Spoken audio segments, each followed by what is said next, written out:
binyan ng imahinasyon at realidad ay siyensya at sining at kailangan sekreto. Sa dulo, pinakamalaking sekreto kung ano ang makina, kundi bakit hindi natin o nagtindi itong nakatago. Natakot ba siyang nagpakita ito sa kakayahan ng kanyang panahon? Kasi dyan ang iwanan itong patin para sa mga susunod.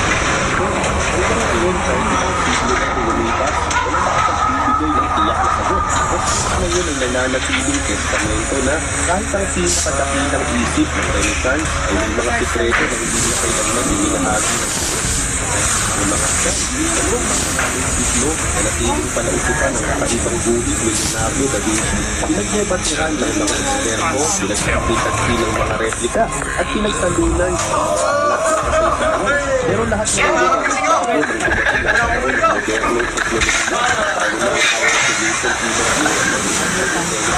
hindi